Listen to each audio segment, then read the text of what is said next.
పాపమునకు వేతనము మరణము,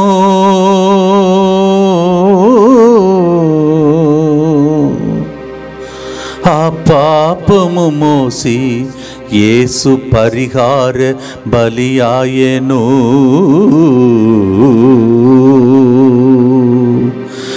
భారమైన సిలువా కొరడాల దెబ్బల నడుమా, నిన్ను నన్ను తలంచి కొనసాగిన త్యాగ పయనం, కల్వారి పయనమిది.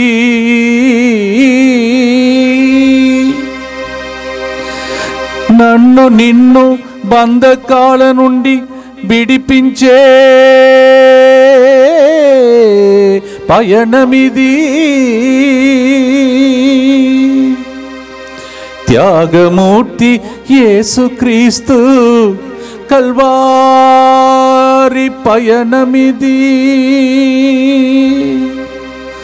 మన రక్షణ పయనమిది.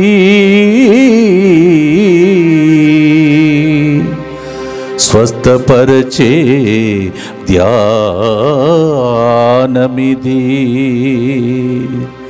విడుదలనిచ్చి పరలోకం చేర్చే ధ్యానమిది.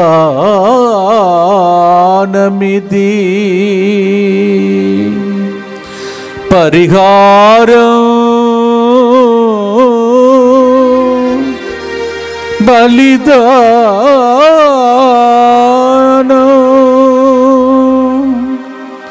పాప పరిహారం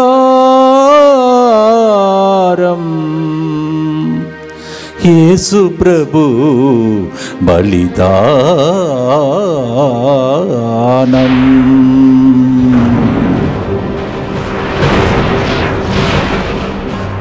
ప్రియమైన సహోదరి సహోదరులారా, పరిహారం బలిదానం అనే ఈ గొప్ప వాక్య పరిచర్యకు యేసుతో 40 రోజు కార్యక్రమానికి మీ అందరినీ ప్రేమతో ఆహ్వానిస్తున్నాను.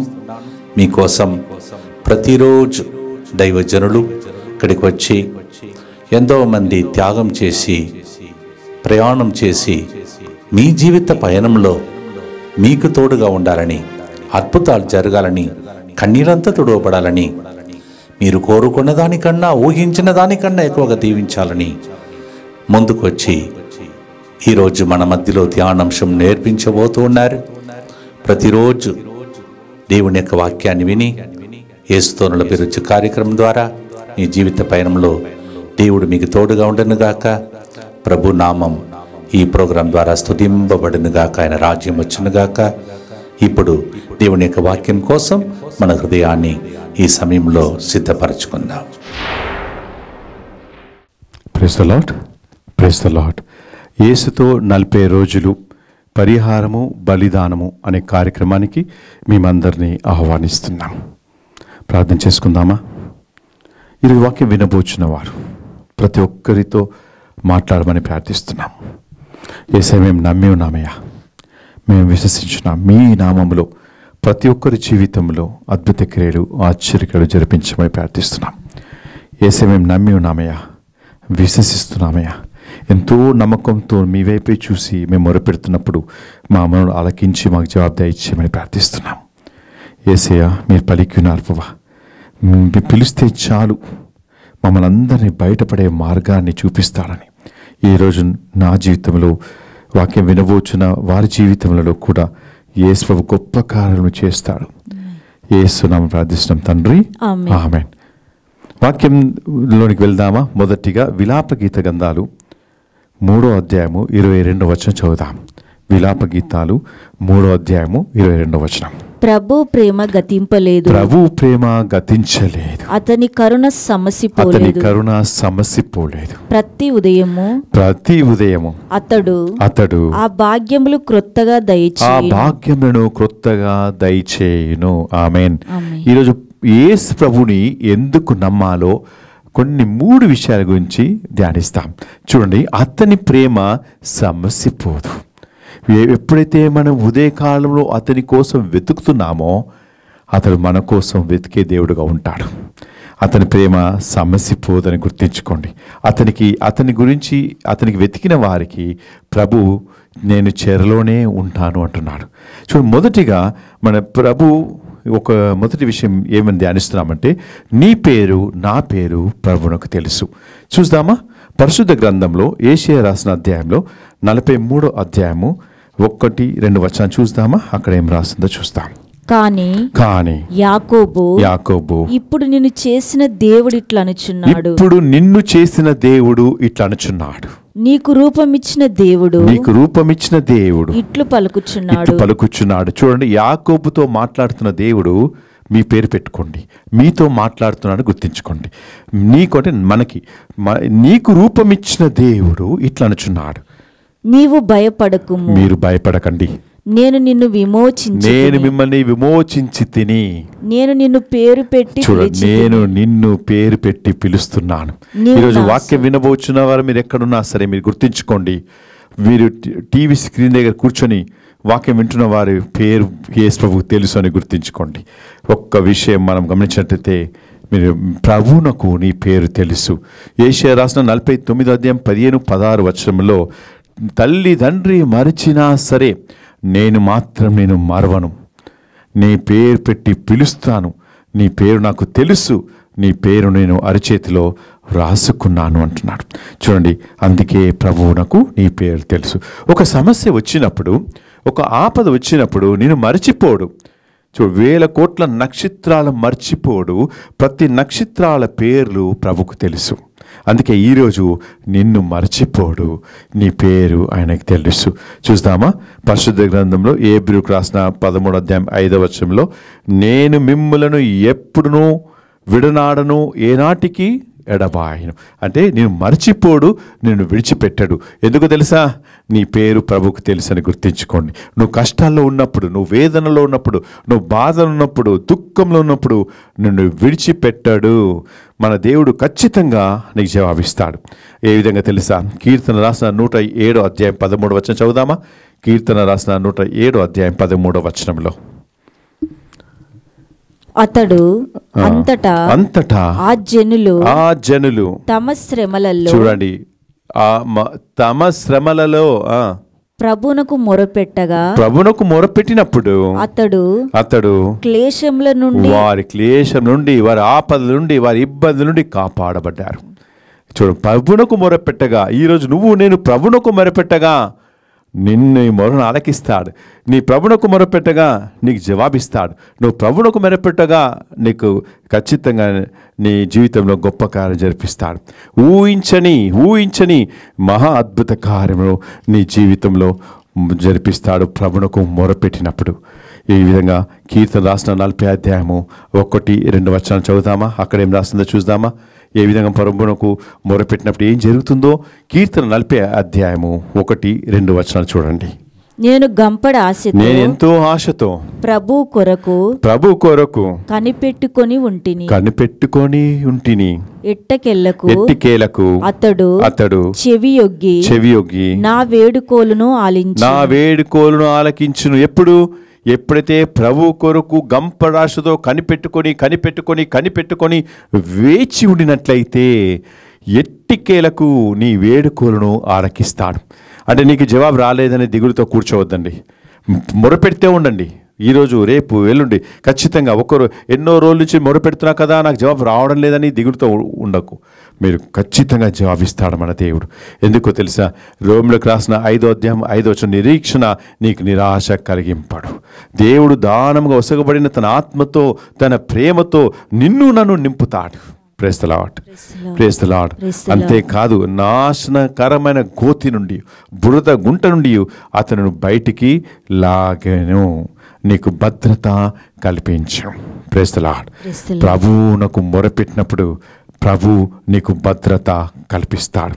చూడండి, లూకా రాసిన 19వ అధ్యాయంలో మీరు ధ్యానించినట్లయితే ఇక్కడ జక్కయ్య గురించి చూడవచ్చు. జక్కయ్య సుంకరుడు, మోసం చేసిన వ్యక్తి, అన్యాయం చేసిన వ్యక్తి. ఏ ఒక్క వ్యక్తి కూడా జక్కయ్యతో మాట్లాడరు. అంత భయంకరమైన వ్యక్తి జక్కయ్య. అనేక కుటుంబాలు నాశనం చేసిన వ్యక్తి జక్కయ్య. జక్కయ్య ప్రభు మాత్రం ఏం చేశాడు? జక్కయ్య అని పేరు పెట్టి పిలిచాడు. అప్పుడు జక్కయ్య ఇంత ఘోరమైన పాపం చేసిన వ్యక్తిని కదా, వేలాది మంది ప్రజలు ఉన్నారు అక్కడ, నా పేరు ప్రభు ఎలా తెలుసు, నా పేరు మాత్రమే ఎందుకు పిలిచాడు అని జక్కయ్య త్వరగా దిగిరా అని ప్రభు అన్నప్పుడు జక్కయ్య కిందికి దిగి వచ్చాడు. దిగి వచ్చిన తర్వాత జక్కయ్య ఏమన్నాడు? ప్రభువా, నేను పాపం చేసి ఉన్నాను, నేను అన్యాయం చేసి ఉన్నాను, నా ఆస్తిని సగం భాగం నేను పేదలకు దానం చేస్తాను, ఎవరికైతే అన్యాయం చేసిన 4 రెట్లుగా నా ఆస్తిని పంచివేస్తాడు. అప్పుడు వెంటనే ప్రభు జక్కయ్యని చూసేమన్నాడు తెలుసా? జక్కయ్య, నేడే నీ ఇంటికి రక్షణ. Praise the lord. ఘోరమైన వ్యక్తి జక్కయ్య, పాపం చేసిన వ్యక్తి. ఈరోజు నువ్వు నేను ఘోరమైన పాపం చేసిన వ్యక్తిగా ఉండవచ్చును, కానీ ప్రభు నేను పిలుస్తాడని గుర్తించుకో బిడ్డ. నువ్వు గంపరాశతో ప్రభు కొరకు వేచి ఉండినట్లయితే, కనిపెట్టుకున్నట్లయితే, నీ పాపం లెక్కించే దేవుడు మన దేవుడు కాడు, నీ వైపే చూసే దేవుడుగా ఉంటాడు. జక్కయ్యకి మార్చిన దేవుడు నిన్ను మార్చలేడా? ఖచ్చితంగా మార్చివేస్తాడు. చూడండి, ఆదికాండం 12వ అధ్యాయంలో దేవుడు అబ్రహామును పిలిచాడు. 1, 2, 3, 4 వచనం చదువుదామా? ఆదికాండం 12వ అధ్యాయంలో 1, 2 వచనం చూడండి. దేవుడు అబ్రహాముతో ఇట్లా, నేను నీ దేశమును నీ చుట్టుపక్కలను నీ పుట్టినింటిని వదలి నేను చూపు దేశమునకు వెళ్ళుము అన్నాడు. అప్పుడు అందరిని విడిచిపెట్టి వెళ్ళమన్నాడు. నీ చుట్టాలను, నీ బంధువులను, నీ స్నేహితులను, ఎంతో క్లోజ్గా ఉంటారు కదా, వారందరిని విడిచిపెట్టి వెళ్ళాలి. మనం వెళ్తామా? గుర్తించుకొని వెళ్ళాలి. అప్పుడు వెళ్ళినప్పుడు అబ్రహాముతో ఏమన్నాడు? నేను నీ పేరు ప్రతిష్టను వ్యాపింపచేస్తాను, నీ నలు దిశలుగా వ్యాపింపచేస్తాను, నేను గొప్పగా ఆశీర్వదిస్తాను, నేను దీవిస్తాను అని పలికెను. Praise the lord. అబ్రహామును పిలిచాడు దేవుడు. అబ్రహాము, నేను చూపిన ప్రాంతానికి వెళ్ళు అన్నప్పుడు వెళ్ళాడు. గొప్పగా దీవించబడ్డాడు, ఆశీర్వదించబడ్డాడు. ఈరోజు నీవు దేవునికి విధేయత చూపించినట్లయితే నిన్ను కూడా గొప్పగా ఆశీర్వదిస్తాడు. నా జీవితంలో జరిగిన ఒక చిన్న సంఘటన మీకు చెప్తాను. నేను ఈ ప్రార్థనలోనికి రాకముందు నా జీవితం ఎలా ఉన్నదంటే, ఘోరమైన జీవితంలో జీవించాను. సినిమాల ప్రపంచంలో జీవించాము, సినిమాలు తీస్తున్నాము, సినిమాల ఆఫీస్ ఉంది, అన్ని రకాలుగా ఆ లైన్లో మేము జీవిస్తున్నాము. అటువంటి పరిస్థితిలో 3 పార్ట్నర్లు మాకు ఉన్నాము. ఆ 3 ఆ విధంగా జీవిస్తున్నాం. ఒకరోజు ఫాదర్ ఒకే వారంలో 3 వ్యక్తులు ఒకే విషయం నాతో మాట్లాడారు. నా నెత్తి మీద చేయి పెట్టి, దేవుడు నేను గొప్పగా వాడుకుంటాడు అన్నారు. కానీ 3వ వ్యక్తి ఎవరో తెలుసా? సిరిల్ ఫాదర్ గారు ఒకసారి వచ్చి నా ఇంటికి వచ్చి ప్రార్థన చేశాడు. చేసినప్పుడు నా నెత్తి మీద చేయి పెట్టి ఫాదర్ సిరిల్ ఫాదర్ ఏమన్నారో తెలుసా? దేవుడు నేను గొప్పగా వాడుకుంటాడు. నాకు అర్థం కాలేదు. 3 వ్యక్తులు ఒకే వారంలో ఒకే విషయాన్ని చెప్పారు.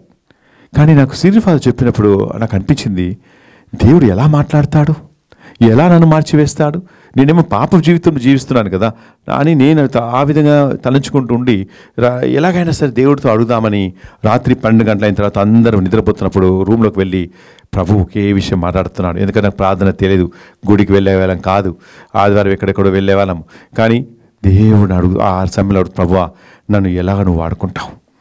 ఫాదర్గా చెప్పారు, నేను దేవుడు గొప్పగా ఆశీర్వదిస్తున్నాడు, గొప్పగా నేను వాడుకుంటాడు అని చెప్పినప్పుడు నేను అడిగే ప్రభుత్వం ఇది అడుగుతున్న 3-3:30 గంటల సమయంలో తెల్లారి హఠాత్తుగా నా రూమ్లో గొప్ప వెలుగు వచ్చింది. ఆ వెలుగులో వచ్చినప్పుడు ఒక స్వరం వింటున్నాను. ఏమని ఉంటా తెలుసా? యోహాను రాసిన 15వ అధ్యాయము 16వ వచనం చూడమన్నప్పుడు ఆ వాక్యం యోహాను తీసి ఆ వాక్యాన్ని చదివాను. చూడండి అక్కడ ఏం రాస్తుందో. మీరు నన్ను ఎన్నుకొనలేదు. రియల్గా నేను మాత్రం ఎన్నుకోలేదు, కానీ నేను మిమ్మల్ని ఎన్నుకున్నాను. ఈరోజు వాక్యం వినవచ్చున వారు ఇదే స్థితిలో పడవచ్చును. ప్రభు మీరు ఎన్నుకోలేదు, కానీ దేవుడు మిమ్మల్ని ఎన్నుకున్నాడు. నన్ను ఎన్నుకున్న దేవుడు మిమ్మల్ని కూడా ఎన్నుకుంటాడు. తర్వాత మీరు నా పేరిట మీరు నా తండ్రిని, పేరుడు తండ్రిని ఏమి అడిగినను ఆయన దాన్ని మీకు ఆయన దాని ప్రసాదించుటకు మీ ఫలము మీ నిలిచి ఫలము నిలుచుటకు మేము నియమించి మిమ్మల్ని నియమించి తిని. చూడండి, అప్పుడే వెంటనే నేను నిర్ణయం తీసుకున్నాను. ఏమని తెలుసా? ఎప్పుడు తెల్లారైపోతుందా, ఎప్పుడు తెల్లారైపోయినప్పుడు మా ఆఫీస్ వాళ్ళకి చెప్పి నేను ఇక రాను చెప్దామా అని ఎదురు చూస్తున్నాను. కానీ మా ఆఫీస్ వాళ్ళు ఈరోజు రారేమో అనుకున్నారు ఫోన్ చేసినప్పుడు. కాదు, నేను సినిమా నుండి బయటికి వెళ్ళిపోతున్నాను, మీకు ఏ డబ్బు రావాలో అది ఇచ్చివేస్తాను, నష్టం వస్తే ఇచ్చివేస్తాను, లాభం వస్తే నాకు ఇవ్వండి అని చెప్పేశాను. చెప్పిన తర్వాత ఇంకా అటువైపు చూడలేదు, అటువైపు మారలేదు. అదే లాస్ట్ నాది. అన్నీ విడిచిపెట్టాను, అన్నీ కోల్పోయాను, నా ఆస్తి పోయింది, నా అన్నీ పోయినాయి. చివరికి ఏమీ లేని స్థితికి వచ్చాను. చివరికి చిన్న ఉద్యోగం చేసే పరిస్థితికి వచ్చాను. మా ఆఫీస్లో 10 మంది పనిచేసేవాళ్ళు, 10 మందికి మేము జీతాలు ఇచ్చేవాళ్ళం. కానీ నేను ఒక దగ్గర 450 రూపాయలు జీతానికి వెళ్ళాను. ఆ విధంగా నా లైఫ్ సాగింది. కానీ నాకొక్కటే నమ్మకం ఉండే, ప్రభు నేను నిన్ను ఎన్నుకోలేదు, కానీ ప్రభు మీరు అన్నారు నేను నిన్ను ఎన్నుకున్నానని. నేను ఫలింపచేస్తాను, నేను దీవిస్తాను, నేను ఆశీర్వదిస్తాను. అదే ఖచ్చితంగా నా జీవితంలో అదే జరిగినది. నేను దీవించబడ్డాను, ఆశీర్వదించబడ్డాను. వాక్యం అనేక చోట్ల కూడా నేను చెప్పడానికి నేను వాడుకుంటున్నాను దేవుడు. కానీ ఎప్పుడైతే మనము నిర్ణయం చేసుకోవాలి, వెంటనే పోస్ట్పోన్ చేయొద్దండి. వాక్యం వింటున్నవారు ఏ పాపం అవుతుందో వెంటనే నిర్ణయం చేసుకోండి. దేవుని వ్యతిరేకంగా వాటిని వెంటనే నిర్ణయం తీసుకుని వదిలిపెట్టడానికి సిద్ధపడాలి. అప్పుడు మాత్రమే దేవుడు నిన్ను గొప్ప వ్యక్తిగా మార్చివేస్తాడు. నన్ను మార్చిన దేవుడు మిమ్మల్ని మార్చలేడా? ఖచ్చితంగా మార్చివేస్తాడు. చూడండి, మన పరిశుద్ధ గ్రంథంలో యోహాను రాసిన 11వ అధ్యాయం ధ్యానించినట్లయితే, బెతానియా అనే గ్రామంలో లాజరు అనే వ్యక్తి ఉన్నాడు. అతని 2 సహోదరులు, మార్తమ్మ, మరియమ్మ. లాజరు మరణించిన వార్త విని యేసు ప్రభు ఆ గ్రామానికి వచ్చాడు. అప్పటికే లాజరు చనిపోయి 4 రోజులు అయిపోయింది. ఎప్పుడైతే ప్రభు వచ్చినప్పుడు మార్తమ్మ, మరియమ్మ, ప్రభువా నువ్వు ఉన్నచో నా తమ్ముడు బ్రతికి ఉండేవాడు కదా అని మార్తమ్మ, మరియమ్మ కన్నీరు కార్చారు. అప్పుడు వెంటనే వారు చూసి యేసు ప్రభు కూడా కన్నీరు కార్చాడు. అప్పుడు యేసు ప్రభు సమాధి వద్దకు వెళ్ళి వారితో ఈ రాతిని తొలగింపమని అడిగాడు. అప్పుడు చూడండి, ఇక్కడ గుర్తుంచుకోండి, రాతిని తొలగింపమన్నప్పుడు మనం గుర్తుంచుకోవాలి, మనలో ఉన్న అవిశ్వాసమైన రాతి, మనలో ఉన్న రాతిని తీసివేయాలి, డౌట్ స్పిరిట్ని తీసివేయాలి. కాబట్టి రాతిని తొలగించండి అని ప్రభు అక్కడ అన్నప్పుడు వెంటనే మార్తమ్మ ఏం చేసింది? ప్రభువా నా సహోదరుడు చనిపోయి 4 రోజులైంది, అతని శవము దుర్వాసన కొట్టుచున్నది అంటే అన్నప్పుడు ప్రభు ఏమన్నా తెలుసా? మార్తమ్మతో, మార్తమ్మ నువ్వు నమ్మినట్లయితే, నువ్వు విశ్వసించినట్లయితే దేవుని గొప్ప కార్యమును చూస్తాం, దేవుని యొక్క మహిమను చూస్తాం అని అంటూ బిగ్గరగా యేసు ప్రభు లాజర్ అని పేరు పెట్టి పిలిచాడు. లాజర్ బయటికి వచ్చాడు. చూడండి, మనలో అవిశ్వాసం ఉంటే జరగదు. అందుకే మార్తమ్మతో, మార్తమ్మ నీవు నమ్మినట్లయితే, నువ్వు విశ్వసించినట్లయితే, ఈరోజు వాక్యం వినవచ్చున్న వారు నువ్వు నమ్మినట్లయితే, ఈ వాక్యాన్ని నువ్వు విశ్వసించినట్లయితే నీ జీవితంలో గొప్ప కార్యం జరిపిస్తాడు. అందుకే మార్తమ్మతో దేవుని యొక్క మహిమ చూస్తాం. ఈరోజు మీ జీవితంలో దేవుని యొక్క మహిమలు మీరు చూస్తారు, ఖచ్చితంగా మీరు చూస్తారని గుర్తుంచుకోండి. ఒకరోజు మా ప్రార్థన మందిరానికి ఒక పద్మ అనే సహోదరి ప్రార్థన మందిరానికి వచ్చింది. మా ప్రతి శుక్రవారం మా దగ్గర ప్రార్థన ఉంటుంది. ఆ ప్రార్థన మందిరానికి పద్మ అనే సహోదరి వచ్చింది. పద్మ అనే సహోదరి మాకు తెలియదు. అప్పుడు ఆ రోజు నేను వాక్యాన్ని బోధిస్తున్నాను. అప్పుడు చెప్పినప్పుడు హఠాత్తుగా ఇక్కడ కూర్చున్న వాళ్ళు పద్మ అనే వ్యక్తి ఎవరమ్మా అన్నప్పుడు ఒక సహోదరి 2-3 సార్లు పిలిచిన తర్వాత లేచి నిలబడింది. కానీ ఆ పద్మ అనే పరిస్థితి ఏమిటో తెలుసా? ఆమె లేచి నిలబడ్డ ప్రార్థన అంతా అయిపోయినప్పుడు నా దగ్గరకు వచ్చి, నా పేరు నీకు ఎలా తెలుసు అన్నది. నువ్వు చచ్చిపోదాం వచ్చావు కదా అన్నావు. నేను నిజంగానే చచ్చిపోదాం వచ్చాను, అయినా నా పేరు ఎలా తెలుసు? నేను ఎప్పుడు కూడా మీ ప్రార్థన మందిరానికి రాలేదు కదా అన్నప్పుడు నేను నీ పేరు నాకు నిజంగా నువ్వెవరో నాకు తెలియదు, నీ పేరు నాకు తెలియదు, కానీ యేసు ప్రభు నీ పేరు నాకు ఇచ్చాడు. ఇక్కడ పద్మ అనే సహోదరి చచ్చిపోదామని వచ్చింది అన్నప్పుడు నేను అడిగాను, ఎందుకు నువ్వు చచ్చిపోవాలనుకుంటున్నావు? ఆమె ఏం పంచుకో తెలుసా? బ్రదర్ గారు, నాకు వివాహం జరిగి 3.5 సంవత్సరాలు అయింది. నా భర్త ప్రతిరోజు తాగి నన్ను కొట్టేవాడు. ఎలా విధంగా కొట్టేదో తెలుసా? ఒక గ్యాస్ స్టవ్ ముట్టిస్తాడు, ఒక రాడు కాల్స్తాడు. ఆ రాడు కాల్చి నా ఒంటి మీద అంతా కూడా వాతలు పెట్టేవాడు. ఎంత భయంకరమైన పరిస్థితి. నేను 3.5 సంవత్సరాలు భరించి ఇంకా తట్టుకోలేక ఈరోజు ఉదయం చచ్చిపోదామని ట్యాంక్ బండ్ దగ్గరికి వెళ్ళాను.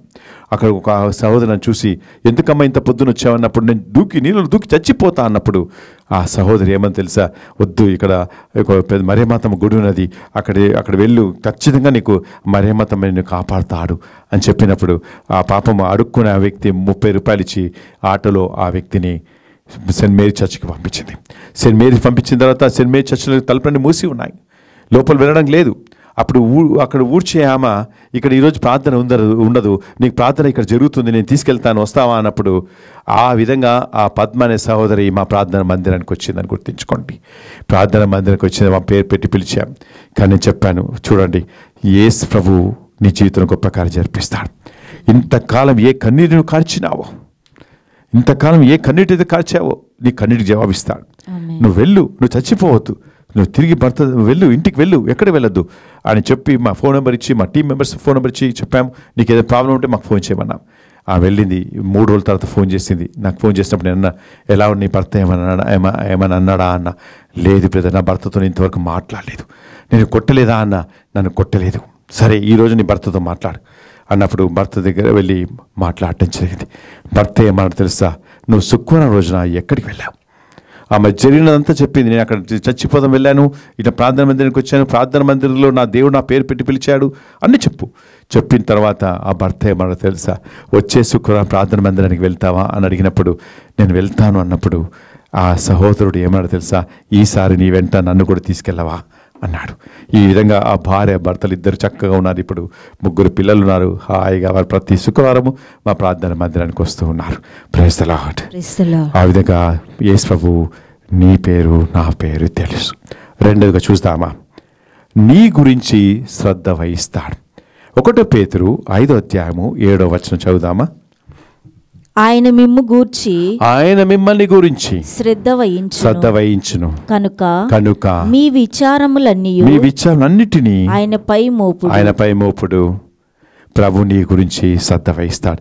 ఈరోజు మన విచారములు, మన బాధలు, మన కష్టాలు, మన సమస్యలు అన్నీ ఆయన మీద మోపినప్పుడు ఆయన నీ గురించి నా గురించి శ్రద్ధ వహిస్తాడు. అంటే మన మత్తయి రాసిన 21:22 మీకు విశ్వాసం ఉన్న ఎడల ఈరోజు మీరు ప్రార్థనలో ఏమి అడిగినా దానిని పొందుకుంటారు. మన గురించి శ్రద్ధ వహించే దేవుడు. నువ్వు విశ్వాసంతో ప్రార్థిస్తున్నప్పుడు, మీరు ఈరోజు ఆన్లైన్లో ఉన్నవారు నమ్మకంతో విశ్వాసంతో ప్రార్థన చేయండి. నీ గురించి నా గురించి శ్రద్ధ వహించే దేవుడు మన విశ్వాసం చూసి మనకు జవాబిస్తాడు ఈరోజు. ఎందుకంటే నీ విచార దినములు నేటితో ముగించి వేస్తా అన్నాడు. యెషయా రాసిన 60:20 చదువుదామా. అక్కడ ఏం రాస్తుందో చూద్దాం. యెషయా రాసిన 60:20 నీ సూర్యుడిక కృంకడు, నీ చంద్రుడిక క్షీణ దశ నుందడు. ప్రభునైన నేను నీకు శాశ్వతమైన జ్యోతిని అగుదును. నీ విచార దినములు ఇక ముగియును. నేటితో ముగించి వేస్తున్నాను. వాక్యం వినవచ్చునా చెప్పండి. ప్రభువా, నేను వాక్యం ధ్యానిస్తున్నాను. నా విచార దినం నేటితో ముగించి వేస్తావన్నావు. నా మీద శాశ్వతమైన జ్యోతిని వెలిగిస్తావు. ఆ జ్యోతి నిరంతరము వెలుగుతూనే ఉంటుంది. ఆ వెలుగుతూనే ఉంటుందని చెప్పండి. యేసయ్య, మీ జ్యోతి మా మీద, మా కుటుంబం మీద ఎల్లప్పుడూ వెలుగుతూనే ఉండాలని అడగండి. ఎందుకంటే ఈరోజు ఏ విచారంతో ఉన్నావో, ఏ వేదనతో ఉన్నావో, ఏ బాధలతో ఉన్నావో, ఏ కష్టాలతోనో నాకు తెలియదు, కానీ ప్రభు నీ గురించి శ్రద్ధ వహిస్తున్నాడు. ఈరోజే నీ విచార దినములన్నిటి కూడా ముగించి వేస్తారు. కొంతమంది ఇక్కడ ఉద్యోగం పోయిందని దిగులుతో కూర్చున్నారా? కొంతమంది భార్య భర్తల మధ్య గొడవల మధ్య కూర్చున్నారా? కొంతమంది అనుమానాల ద్వారా భార్య వేరేగా భర్త వేరేగా జీవిస్తున్నారా? కొన్ని సమస్యలతో జీవిస్తున్నారా? ఈరోజే నీవు ఏ విచారంతో ఉన్నా సరే నీ గురించి శ్రద్ధ వహిస్తున్నాడు. నీ గురించి శ్రద్ధ వహించే దేవుడు ఏమంటున్నాడో తెలుసా? యోహాను రాసిన 10:20 చదువుదామా. అక్కడ ఏం చూస్తాం? యోహాను రాసిన 10:20 మీరు శోకించి విలపింతురు, కానీ లోకమును బాధపడుతున్నప్పుడు నేను సంతోషిస్తారు, కానీ మీరు దుఃఖిస్తున్నారు ఆ సమయంలో. కానీ నీ గురించి శ్రద్ధ వహించే దేవుడు మీ దుఃఖము సంతోషంగా ఆమేన్. నీ దుఃఖాన్ని సంతోషంగా మార్చివేస్తాడు. అంటే నీ దుఃఖాన్ని దేవుడు సంతోషంగా మార్చివేస్తాడు. ఆ విధంగా నీ గురించి శ్రద్ధ వహిస్తున్నాడు. కీర్తన 37:5 ప్రభు మీద భారం వేయుడు, నీవు అతను నమ్మినచ్చు అతని కార్యములను నెరవేస్తాడు. ఈరోజు నువ్వు ప్రభు మీద ఆధారపడినప్పుడు, ప్రభు నీ వైపు చూసినప్పుడు, నీ దృష్టిని కేంద్రీకరించినప్పుడు, నీవు నమ్మినట్లయితే నువ్వు తలపెట్టిన ప్రతి కార్యముల గురించి యేసు ప్రభు శ్రద్ధ వహిస్తూ ఉంటాడు. యేసు ప్రభు గొప్ప దేవుడు, గొప్ప అద్భుత కార్యములు నీ జీవితంలో నా జీవితంలో జరిపిస్తూనే ఉంటాడు. అంటే కీర్తన రాసిన 145:14 మనం పడిపోతున్న సమయంలో కూడా ప్రభు లేపుతాడు. కృంగిపోయిన వారిని పైకి లేపుతాడు. ఈరోజు నువ్వు అనేక విషయాలు కృంగిపోయి ఉండవచ్చును, కానీ నువ్వు కృంగిపోయినా సరే నీ గురించి శ్రద్ధ వహించే దేవుడు నిన్ను పైకి లేపుతాడు. చూడండి, మత్తయి రాసిన 8వ ఏ విధంగా ప్రభు శిష్యుల గురించి శ్రద్ధ వహించాడో చూద్దామా. యేసు పడవనెక్కగా ఆయన శిష్యులు ఆయన వెంబడించిరి. అప్పుడు ఏం జరిగింది? అక్కడ హఠాత్తుగా ఒక తుఫాను చెలరేగెను. గాలి వాన క్రమ్మి పడవను ఉంచివేస్తున్నారు. కానీ ఆ సమయంలో యేసు ప్రభు హాయిగా నిద్రిస్తున్నారు. శిష్యులేమో భయభ్రాంతులు చెందుతున్నారు, అయ్యో మేము చచ్చిపోతామని. కానీ భయముతో శిష్యులు ఏం చేశారు? యేసు ప్రభు దగ్గరకు వచ్చి, ప్రభువా, గాలి అలలు తుఫాను, ఈ పడవ మునిగిపోతున్నది అని మమ్మల్ని కాపాడవా అన్నప్పుడు యేసు లేచి గాలిని గద్దించి శాంతింపుము అని చెప్పినప్పుడు గొప్ప ప్రశాంతత కలిగాను. చూడండి, మనం ఇక్కడ గమనించినట్లయితే గాలియు సముద్రము సైతము ఆయనకి లోబడుచున్నది. ఈరోజు మన జీవితంలో సంభవించు ప్రతి తుఫాను తొలగిస్తాడు. ఎందుకంటే నీ గురించి నా గురించి శ్రద్ధ వహిస్తున్నాడు. చూద్దాం ఏ విధంగానో. కీర్తన రాసిన 50:15 చదువుదామా. అక్కడ ఏం రాసిందో చూద్దాం. కీర్తన 50:15 అటు పిమ్మట మీ ఆపదలలో మీరు నాకు మొరపెట్టుడు. చూడండి, ఎవరికి మొరపెట్టాలి? ప్రభునకు పైపు చూసి మొరపెట్టాలి. నేను మీ ఇక్కట్లను తొలగిస్తాను. అటు పిమ్మట మన ఆపదలలో, మన వేదనలలో, మన దుఃఖములలో, మన సమస్యలలో, రోగాలలో ఉన్నప్పుడు ప్రభు వైపు చూసి మొరపెట్టండి. ప్రభు మీ ఇక్కట్లను, మీ ఆపదలను తొలగిస్తాడు. ప్రభు ఖచ్చితంగా మిమ్మల్ని కాపాడుతాడు. మూడో విషయం చెప్దామా. మూడో విషయంలో నీ గురించి ప్రభు ఆలోచిస్తాడు. ప్రతి నిమిషం నీ గురించి ఆలోచిస్తూనే ఉంటాడు. చూసమ్మా, పరిశుద్ధ గ్రంథంలో అపోస్తులు రాసిన 16వ అధ్యాయం ధ్యానించినట్లయితే అర్ధరాత్రి వేళ పౌలు శిలాసులు స్తుతిస్తున్నారు, ఆరాధిస్తున్నారు. మిగతా ఖైదీలు కూడా వినుచున్నారు. అప్పుడు హఠాత్తుగా ఒక పెద్ద భూకంపము కలగగా చెరసాల పునాదులు కంపించి ఒక్కసారిగా ఏం జరిగింది? అక్కడ తలుపులన్నీ కూడా తెరవబడ్డాయి. అప్పుడు ఖైదీల యొక్క సంఖ్యలు తెంచివేయబడ్డాయి. చూడండి, ఎప్పుడైతే వారందరూ స్తుతిస్తున్నప్పుడు, ఆరాధిస్తున్నప్పుడు ఖైదీల యొక్క సంఖ్యలు తెంచివేయబడ్డాయి. ఈరోజు నువ్వు స్తుతిస్తున్నప్పుడు, ఇప్పుడు ఈ సమయంలో ఆన్లైన్లో ఉన్నవారు మీరు స్తుతిస్తున్నప్పుడు, మీరు ఆరాధిస్తున్నప్పుడు మన జీవితంలో ప్రతి సంఖ్యలు తెంచివేయబడతాయి. మన జీవితంలో బంధకాలైన సంఖ్యలు, రోగాలైన సంఖ్యలు, అప్పు బాధలైన సంఖ్యలు, అదేవిధంగా ఆందోళన, వేదన, దుఃఖమైన సంఖ్యలు తెంచివేయబడతాయి. ఆ విధంగా తెంచివేస్తాడు దేవుడు. ఈరోజు అడగండి, ఈ సమయంలో మా జీవితంలో ఉన్న సంఖ్యలు ఏ సమయంలో తెంచివేయబడును గాక. ఏ విధంగా అయితే పౌలు శిలాసులు స్తుతిస్తున్నప్పుడు, ఆరాధిస్తున్నప్పుడు వారి జీవితంలో ఏ రీతిలో సంఖ్యలు తెంచివేయబడ్డాయో ఈరోజు నీ జీవితంలో, నా జీవితంలో ఉన్న సంఖ్యలు తెంచివేయబడతాయి. మీరు పిలిస్తే చాలు మీకు జవాబిస్తాడు బిడ్డ. ఈ సమయంలో మీరు మొరపెడితే చాలు, మీ మొర ఆలకించి మీకు జవాబిస్తాడు ఈ సమయంలో. కాబట్టి అడుగుదాం ఈ సమయంలో, యేసు నామములో మా జీవితంలో బంధకాలైన సంఖ్యలు, యేసు నామములో మా జీవితంలో సంఖ్యలు యేసు తెంచివేయబడును గాక.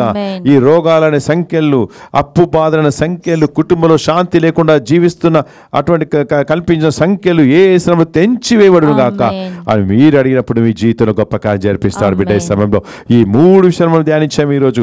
మొదటిగా నీ పేరుని తెలుసు, రెండవదిగా నీ గురించి శ్రద్ధ వహిస్తున్నాడు, మూడవదిగా నీ గురించి ఆలోచిస్తున్నాడు. నిన్ను పైకి తీసుకురావాలి. నువ్వు కిందికి పడిపోతున్నా సరే పైకి లేపుతా అన్నాడు ఈరోజు. కాబట్టి మనం అడుగుదాం ఈ సమయంలో. వాక్యం ముగించే ముందు ప్రతి ఒక్కరి 3 విషయాలు ధ్యానించండి. ప్రభువా, నా పేరు నీకు తెలుసు కదా, నా పేరు పెట్టి పిలిచావు, నన్ను గొప్పగా దీవిస్తున్నావని చెప్పండి. రెండోదిగా నా గురించి శ్రద్ధ వహిస్తావన్నా దేవుడా, అన్ని విషయాల్లో మా విచారంతో ఉన్నా సరే నా గురించి శ్రద్ధ వహించి ఆ విచారం నుండి బయటికి రప్పిస్తా అన్నారు. మూడోదిగా ప్రభువా ఈరోజు పలికి నా గురించి ఆలోచిస్తామని, కష్ట సమయంలో, వేదన సమయంలో, దుఃఖ సమయంలో ప్రభు చూసి మీరు మొరపెట్టినప్పుడు బిడ్డ నీ గురించి నేను ఆలోచిస్తాను, నీ సంఖ్యలు తెంచి వేస్తాను. ప్రార్థన చేసుకుందామా?